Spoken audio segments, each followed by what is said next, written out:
Is Chicago ready? Yeah! Is New York ready?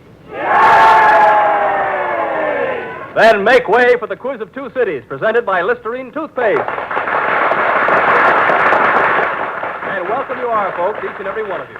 You're just in time for another fast and furious battle of wits between Chicago and New York. Last week's bout was taken by New York, but that only makes Chicago all the more determined to do a little winning of their own on today's Quiz of Two Cities. There goes the bell for round one, and here comes the New York's team raring to go. You're on your own, Bud Collier. Okay, thanks from New York.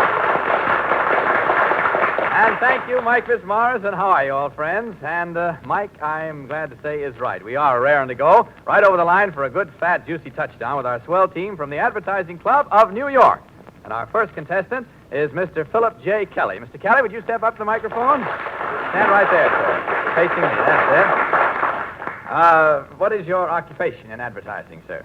I'm the sales manager of Carstairs Brothers. I see. And are you, I understand you're also active in the War Advertising Council. Is that true? Yes, sir. I'm managing the Veterans Campaign. And what does that job entail at the moment?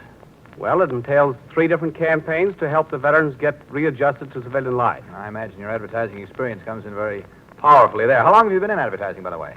About 25 years. And you enjoy it? Yes, sir. Swell. Tell me, do you have any particular hobby that you do outside of, you don't advertise around the house, do you? Walk around with slogans and whatnot? I try it, but it doesn't do much good. I mean, your wife has better slogans than you have, is that it? She does seem to have. I just got back from a hunting trip. Oh, hunting. I have like a hobby. Hunting. Hunting season's on now, isn't it? Yes, sir. Uh-huh. Are you pretty good? Well, I like to think I am, but I wasn't so good this week. What were you out for? Well, went out for deer in the beginning of the week, and we got some ducks yesterday. Wound up with duck. Well, that's a come down, but I'm glad you had a lot of that good old fresh air. This fall season is really one of the best we have back here in the East, especially. Well, now, are you ready, sir, to dive into some questions here and get some shekels for yourself and some points for the team? I'm ready. All right, sir. Here we go. This is your first question. Now, listen carefully. You should know this.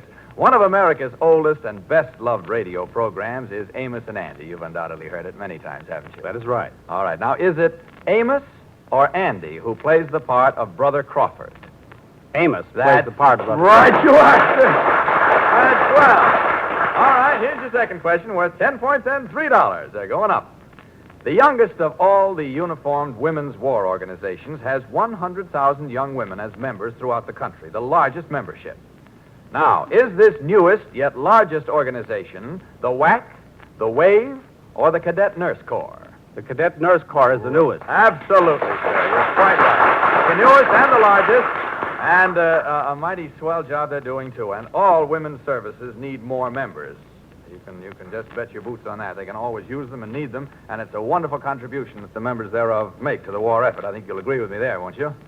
It's a wonderful contribution. Just look at those pretty uniforms. Well, aside from that, the gals that wear them are really doing a swell job. Now, here's our third question worth 20 points and $5. You're getting right up in the big money now.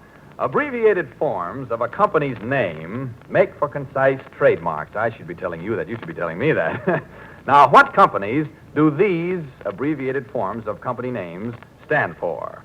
Alcoa, A-L-C-O-A. Aluminum Corporation of America. Well, I'll leave that to the judges. The company, I don't know. The judge says fine. All right, corporation company. Aluminum Corporation of America. Armco, A-R-M-C-O. Armco Ingot Iron. American Rolling Mills. That's right. I held my breath on that one. It sounded like double dog for a minute. Conoco, C-O-N-O-C-O. Continental Oil Corporation. Right, sir. Boy, he's knocked right down here. Nabisco, we all know that. National Biscuit. National Biscuit Company. It's well job, Mr. Kelly. You get an extra $5, and you also get 2 nice tubes of Listerine toothpaste for a smile that's very quick and ready there. Thank you very much. Thank you, sir. It's a safe prescription for your teeth. Now, don't go away, folks. There's another side to this round number one, and who else would that be but our distinguished gentleman from Chicago, and Holland Engel. Well, thank you. Thank you, Chicago Rooters, and just wait till you hear our side of the story, Bud Collier in New York. We'll have plenty to say. And now, friends, meet the first member of our team, all selected from the Chicago Federated Advertising Club. And he is Mr. G.D. Crane, Jr., publisher of Advertising Age magazine. Mr. Crane, it's a pleasure to have you here today. And in line with your duties as publisher of Advertising Age, are you taking any further part in any other activities today? Are you doing anything else outside of the publishing job of that magazine? Not today. No, well, I mean during the week, then. May I rephrase the question? Do you do anything else, Mr. Crane, or is that your whole operation? Oh, we have a number of other publications.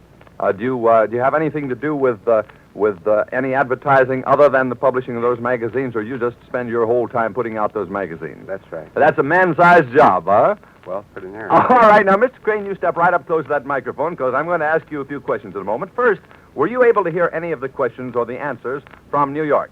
No, I was not. Absolutely not. And that's because the quiz of two cities takes place in different studios in different cities. Only the judges and the listening audience can hear both sides. Well, now let's go on with our side. Here's the first question, paying a solid 10 points and $2 silver. And here it is. One of America's oldest and best-loved radio programs is Amos and Andy. Now, tell me, is it Amos or Andy who plays the part of Brother Crawford? You've heard that program, haven't you, Amos and Andy? Yes. You know the two voices? You know Yes. the voice. All right, now, is it Amos or is it Andy who plays the part of Brother Crawford? Amos. Amos, he said. All right, let's go on to the second question with 10 points and $3. The youngest of all the uniformed women's war organizations has 100,000 young women as members throughout the country, the largest membership. Now, is this newest yet largest organization the WAC, the WAVE, or the Cadet Nurses Corps? Is this newest yet largest organization the WAC, the WAVE, or the Cadet Nurses Corps? The Cadet Nurses Corps. The Cadet Nurses Corps, and say there's a plug right there for all women to get interested at once in women's services because they need more members wherever it's possible for you young ladies to cooperate with our country. All right, your third question worth 20 points and $5.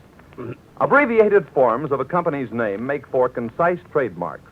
Now, what companies do these following stand for? I'm going to give them, and you tell me what the companies are. The first one is Alcoa, A-L-C-O-A. Aluminum Company of America. All right, A-R-M-C-O, Armco. American Rolling Mills Company. And C-O-N-O-C-O, Conoco. Continental Oil Company. And finally, Nabisco, N-A-B-I-S-C-O. National Biscuit Company. Well, you've won our applause, Mr. Crane. Yes, sir. And also, you've won yourself $5 extra, and these two big blue and white tubes of Listerine toothpaste, the prescription for your teeth. And now, before round number 2 begins, let's all listen very carefully to Bud Collier, who's going to tell us one of his favorite fabulous fables. All right, Bud? Once upon a time, there was a plain Jane who roomed with a gorgeous creature. The gorgeous creature had more curves than a roller coaster. Her legs were so beautiful that on them gray cotton looked just as seductive as nylon. Only in the dental department was she a little weak. Her smile was definitely on the gray side. But the gorgeous creature didn't care. When the chassis is classy, who would stop to be dental? Now, her roommate, Plain Jane, was quite the opposite. She had just enough figure to hold a dress up, but nothing like the gorgeous creature.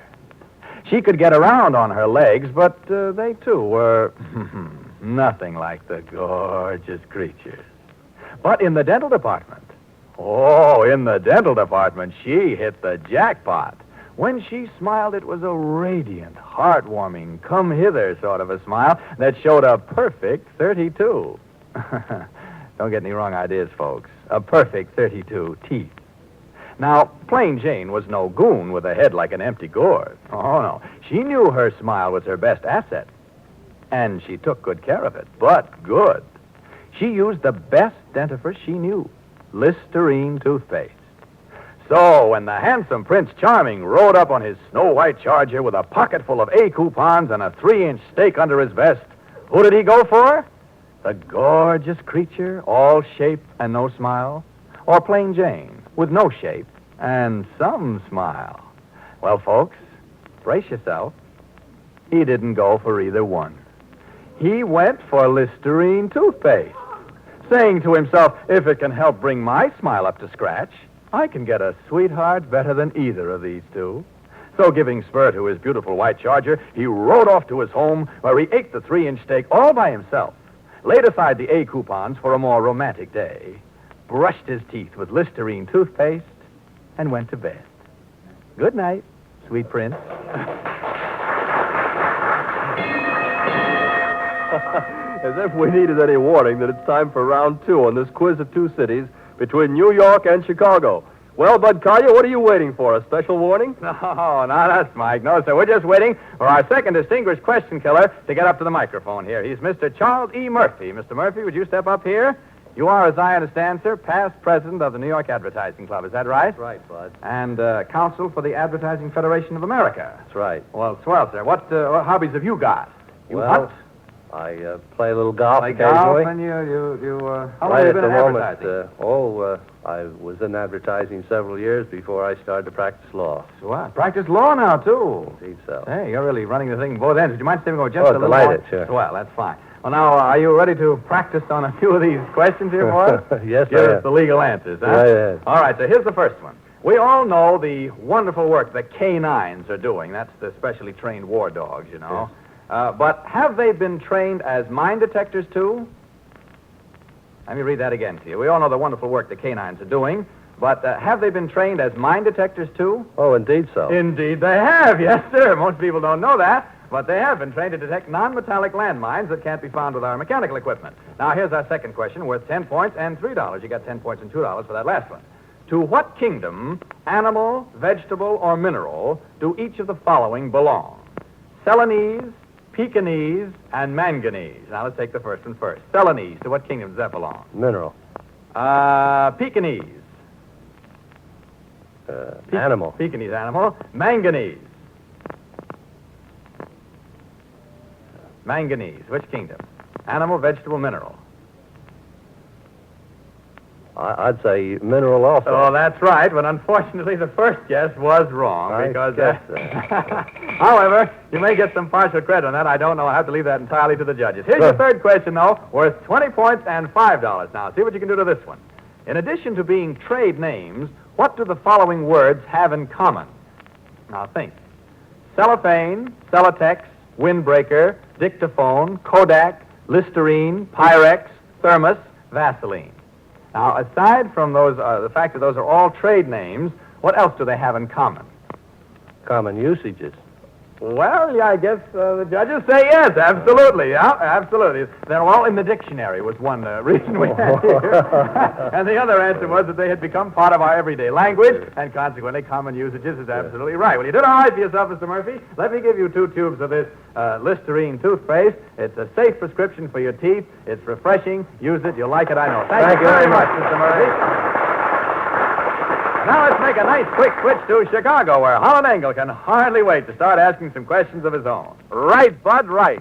And where we might add Mr. Homer J. Buckley, president of Buckley DeMett Company, can hardly wait to answer those questions. How are you today, Mr. Buckley? We're glad to have you with us. Very fine. Mr. Buckley, are you tied up in your business completely, as I asked Mr. Crane at the beginning, or do you have some outside irons in the fire also? Yes, indeed, I have a number of them. Number of outside irons. Are they all in advertising, Mr. Buckley? No, I'm on the sponsoring committee of the War Advertising Council. I see.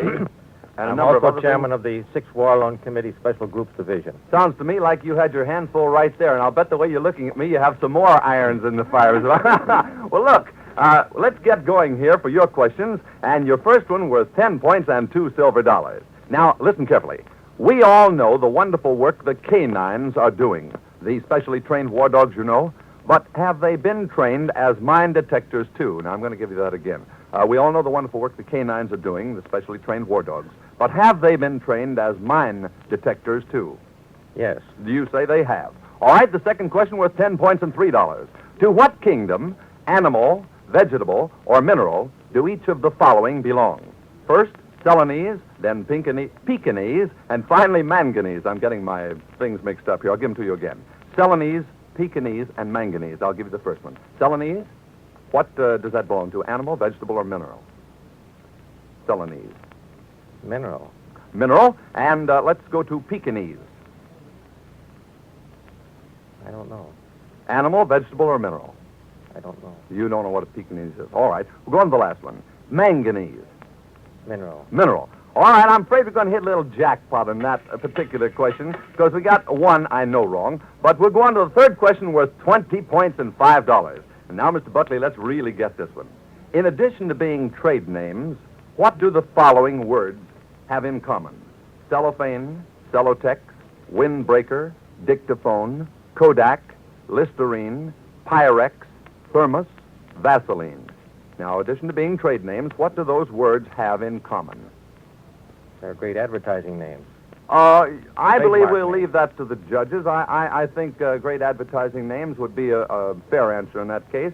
Would you like to clarify that a little bit in any way for me before we go on? Well, they're popular in the public mind. Popular in the public mind. Thank you very much. That was swell, Mr. Buckley. And while we wait for the jackpot question to come up, here's $5 extra and these 2 tubes of that remarkable prescription for your teeth, Listerine toothpaste.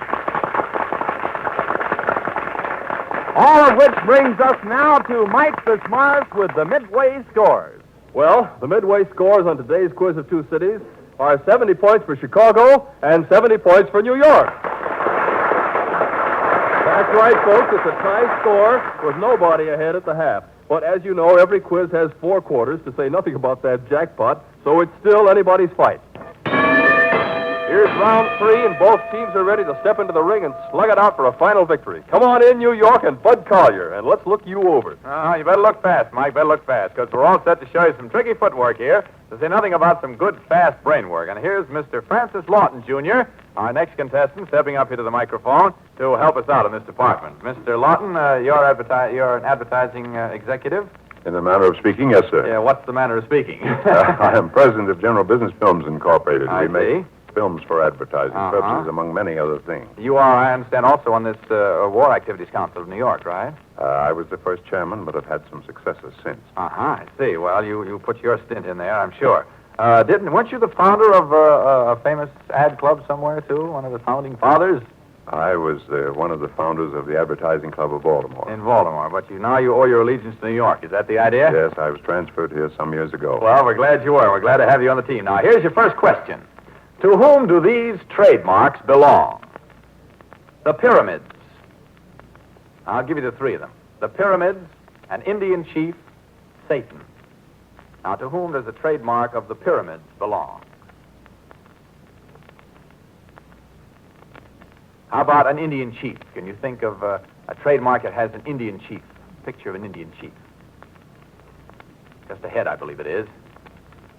Nothing but the Indian penny. Well, that's a good ad, I'll say. How about Satan, if you have enough of them, that is? How about Satan? What have you seen the picture of Satan on as a trademark? Underwood's Deviled Ham. That's right. That's a good answer. Absolutely, sir. Got right in there on that one. Well, I'm sorry we didn't get the first. You want to try the Pyramids once more? Didn't give a guess on that. Unless you mean Egyptian deities, No, cigarettes, no. but I haven't seen it. Well, all right, let's go to our second question, worth 10 points and $3. Old Man River recalls the famous musical production entitled Of Thee I Sing, The Merry Widow, or Showboat. Showboat. That's right, sir. All right, here's your third question worth 20 points and $5. Now, how's your Shakespeare? Only fair. Only fair. We'll see what you can do with this. You should have any trouble telling us, if you can think just a little concisely here, from what Shakespearean plays the following well-known quotations are taken. Now, here's the first one. Uneasy lies the head that wears the crown. Hamlet. All right, here's your second one. A horse, my kingdom for a horse. These days of A coupons, I can say that again. I think that was from Hamlet, too. All right, and brevity is the soul of wit. King Lear. Ah, dear heaven. Hamlet was right on the first 2, but, on the last one, but not on the first 2. So we didn't get any credit on that. But thanks anyway, Mr. Lawton, for coming up. Don't feel badly about it, because frankly, if I had the answers here in front of me, I wouldn't have known them either. Not that that gives you any comfort. But here are 2 tubes of Listerine toothpaste created by experts as a safe prescription for your teeth. Thank you very much. Now, without losing a breath, and with just the click of a switch, it's Hollenengel in Chicago. And without even the click of a switch, I give you Mr. Elon G. Borton, ad director of the LaSalle Extension University here in Chicago. Mr. Borton, it's a pleasure to have you up here this afternoon. I'm going to ask you the same question I asked several of the other gentlemen. Do you do anything else besides your activities down at LaSalle Extension? Yes, a great deal. Oh, 1 or 2, Mr. Borton? Quite active in Boy Scouts, and Boy I have a Scouts. garden. And you have a garden. Oh, say, I had a garden about a year ago, but I haven't gotten over it yet. My back is still a little stiff. I think I'm going to start up again next year. Well, all right, Mr. Borton, I'll tell you what, let's do. Let's get on with the questions here. Your first question is worth 10 points and $2 silver. You all ready for it? Ready? All right, ready and waiting. To whom do these trademarks belong? I'm going to give you 3 of them, and you can tell me afterwards. The Pyramids, an Indian chief, and Satan. Now let's go back to the first one. To whom do these trademarks belong? The first one, the pyramid. You have any idea on that, Mr. Horton, at all? No, I do not know. All right, we'll go on to the next one. An Indian chief. As Bud said a moment ago, I believe it's just the head of an Indian chief. Do you have any idea of any product that uses an Indian chief's head? Is that the Indian Oil Company? Well, I think we'll leave that to the judges. There's a possibility that answer might be correct, Mr. Borton. It's not the answer I have here, but it might be. The third one is Satan. A picture of that old fellow with the orange, you know. What would that occur as a trademark for? I do not know. He does not know. Well, we're going to have to drop a couple of little coins here, I think, at that point. But we'll go on to this second question worth 10 points and $3. And I'm sure you get this one. Old Man River recalls the famous musical production entitled Of Thee I Sing, The Merry Widow, or Showboat. Now, there are three. What does it recall? Showboat. All right, fine. We'll go on to the third question worth 20 points and $5. Now, how's your Shakespeare, Mr. Borton? You pretty good on Shakespeare? No, not very Not good. so good. Neither am I. We'll struggle through this one then. You'll have no trouble telling us from what Shakespearean plays the following well-known quotations are taken. I'll give them to you. Perhaps they'll come back to you from your school days. The first one is, uneasy lies the head that wears the crown. That's How's Julius my Caesar. That's from Julius Caesar, he says. All right. A horse, my kingdom for a horse. What Shakespearean play does that come from? I know my Shakespearean acting is very, very lousy, but whose isn't, Mr. Boyd? A horse, my kingdom for a horse. Shakespearean play. Seems to me it's from Hamlet. Then. From Hamlet. All right. The last one is, brevity is the soul of wit. No, I do not know. He doesn't know, so we're going to have to hit that jackpot. But that's sort of pitching your curve, Mr. Boyd, because, frankly, I wouldn't have known any of those either, and I don't think Bud Collier in New York would have. But nice answering. It's been a pleasure having you up here. And here are your 2 tubes of that Listerine toothpaste, the prescription for your teeth. Yes, sir! Well, folks, come election day, I'm going to vote for... Hey, wait a minute. You know we can't discuss politics on this program. Well, all I was going to say was that I always vote the straight... You can't say that over the air. Well, I can say it, too. I always vote the straight Listerine ticket. Listerine toothpaste, Listerine shaving cream, and Listerine antiseptic. 3 excellent candidates with long, clean records behind them. Oh, boy, you got something there. Now, just take Listerine toothpaste, for example. It's the choice of more than 1 million discriminating voters because of its outstanding ability to help cleanse and polish teeth, because of its record for pinpoint cleansing. Listerine toothpaste gets after and helps clean many of those hard-to-get-at pinpoint cracks in enamel where so much ugly decay may start. 75%, some authorities say. Yep, and Listerine toothpaste also wins a lot of votes on account of its delicious, fresh mint flavor. And don't forget the economy plank in the Listerine toothpaste platform. The big blue and white tube costs little and lasts and lasts and lasts. Listen to that bell clang, and while you're at it, listen to round 4, and listen to Bud Collier as he gets his New York team underway. All right, while everyone's in a listening mood, Mike, let's take a listen to New York's next contestant, Mr. G. Lynn Sumner. Mr. Sumner, would you step up here to the microphone? Mr. Sumner, I believe, is president of G. Lynn Sumner Company. That's Not correct. much mistaking that. Past president of the Advertising Club, too, I understand, correct. sir. All right, now, here we go with our last chance to build up our score before the jackpot, Mr. Sumner. A right answer to this question brings home some of that well-known bacon, which is hard to get, both senses of the word. 10 points and $2 silver to you. Here's your first one. Pictures of people from the past are often registered as trademarks. You know that. Yes. Well, identify the following. The 16th President of the United States. Now, he has been connected as a trademark with some company. Abraham Lincoln. Abraham Lincoln, yes, sir. All right. Lincoln Life Insurance. Right, absolutely. Here's the second one. Queen Victoria's husband. Prince Albert. Prince Albert. Tobacco. That's right, sir. And a knight famed for having spread his cloak in the mud. Sir Walter Raleigh. That's right, sir. Good to you. All right. Here's the next question with 10 points and $3. How is your voice, Mr. Sumner? How is my voice? How's your voice? Well, it's passable. It's passable. All right, well, get it ready. Get it ready Don't for tell the me one. I must sing. No, we'll see what happens here. Not long ago, everybody was talking about the Fifanellas. Have you heard the expression of Fifanellas? Well, now, if you Fifanellas? think, listen now, if you think a Fifanella is a new sort of rocket gun, sing a few bars of Rockabye Baby. If you think a fifanella is a female gremlin, sing Three Blind Mice.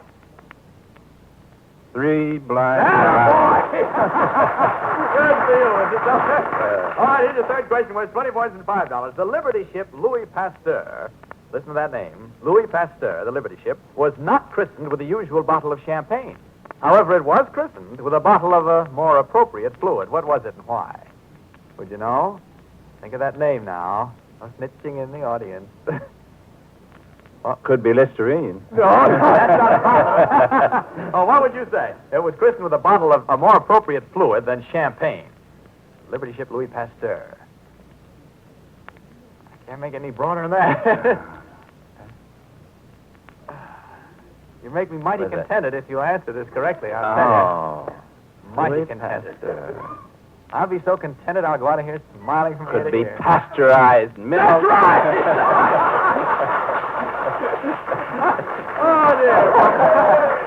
You got that contented on you here. All right. Thank you, Mrs. Sumner. You got $5 extra and 2 big tubes of that famous prescription for your teeth, Listerine toothpaste. Thanks very much. And quick like a bunny over to Chicago and Holiday. All right, thanks a lot. And here's our anchor man, Mr. Glenn Miller, who's going to make with some right answers, quick like a bunny. But first, Mr. Miller, what are your connections in the advertising club? Well, I'm president of Chicago Federated Advertising Club, and I'm hoping we'll win today because we fellas have decided we're going to turn our money over to the Off the Street Club. What's the Off the Street Club, Mr. Miller? Well, that is a boys and girls club out in one of our worst sections on the west side that the Chicago advertising interests have helped to carry. Oh, fine, Mr. Miller. We'll say I hope you win, too, because it's a worthy cause. All right, let's give you your first 10-point and 2 silver dollar questions, shall we? Here we are. Pictures of people from the past are often registered as trademarks. I want you to identify the following. First, the 16th President of the United States. Can you identify that as a trademark? One of our presidents, well-known, 16th President of the United States. Who used him as a trademark? Must be the Lincoln Life Insurance. All right, sir. And next, Queen Victoria's husband. What? I heard that.